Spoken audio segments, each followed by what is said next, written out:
ದಿನ ಅದು ಕಾರ್ಯಕ್ರಮ. ಈಗ ಇವತ್ತಿಗೆ ಅವರು ನಿನ್ನೆ ಸಭೆ ಮಾಡಿದ್ರು, ಇವತ್ತು ಅದನ್ನು ಮುರಿದಿಲ್ಲ ರೆಕಾರ್ಡ್.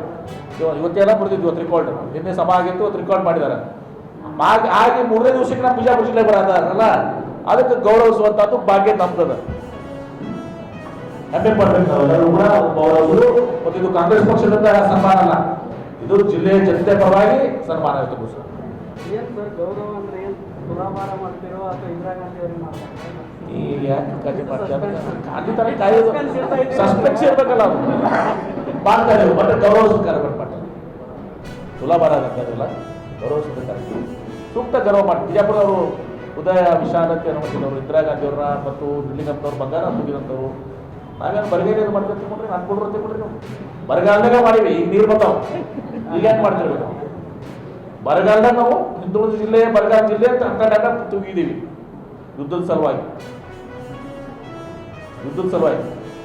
ಬೇರೆ ಸಲುವಾಗಲ್ಲ, ಯುದ್ಧದ ಸಲುವಾಗಿ ನೋಡಿ ಅದನ್ನು ತಿರ್ಚುವಂತ ನಡೆದಿತ್ತು. ಬೇಡ ಹೋಗ ಏನ್ರಿ ಕಾಂಟ್ರವರ್ಸಿ ಬೇಡ ಏನ್ರಿ, ಯುದ್ಧದ ಸಲುವಾಗಿ ಇಂದಿರಾ ಗಾಂಧಿ ಉದ್ಘಾಟನೆ ಆಗ್ತದೆ. ಇನ್ನೂ ಅನೇಕ ಕಾರ್ಯಕ್ರಮಗಳಿದ್ದಾವೆ, ಅವನ್ನು ಕೂಡ ಉದ್ಘಾಟನೆ ಮಾಡೋದು ಸಹ ಮುಖ್ಯಮಂತ್ರಿಗಳು, ಉಪಮುಖ್ಯಮಂತ್ರಿಗಳು ಎಲ್ಲ ಸಚಿವರು. ಕೇಂದ್ರ ಕಾರಾಗೃಹಕ್ಕೆ ಇನ್ನೊಂದು ಸ್ವಲ್ಪ ಕೆಲಸ ಇದೆ, ಅದಕ್ಕೆ ಅದನ್ನು ಪ್ರೊಸೆಸ್ ಮಾಡಿದ್ದೀವಿ. ಒಂದು ಇಂಟೀರಿಯರ್ಸ್ಗೆ ಸ್ವಲ್ಪ ಇದೆ, ಒಂದು CC ಕ್ಯಾಮ್ರಾದ ಕೆಲಸ ಇದೆ.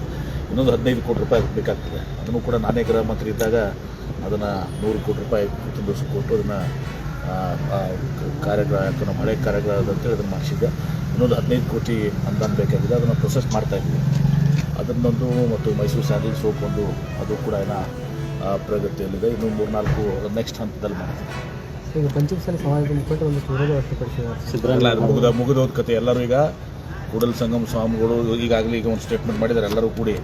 ಅದರಲ್ಲಿ ಯಾವುದೂ ಕೂಡ ಅದಕ್ಕೆ ಹೋರಾಟಕ್ಕೆ ಇದಕ್ಕೆ ಸಂಬಂಧ ಇಲ್ಲ. ಇವತ್ತು ಅವರ 2A ಹೋರಾಟ, ಇವತ್ತು ರಾಣಿ ಚೆನ್ನಮ್ಮನವರು ದೇಶದ ಆಸ್ತಿ. ಅದು ಯಾವುದೇ ಒಬ್ಬ ಸಮಾಜದಲ್ಲಿ ಹುಟ್ಟಿರ್ಬೋದು, ಹೆಮ್ಮೆ ಇರಬೇಕು ಆ ಸಮಾಜಕ್ಕೆ.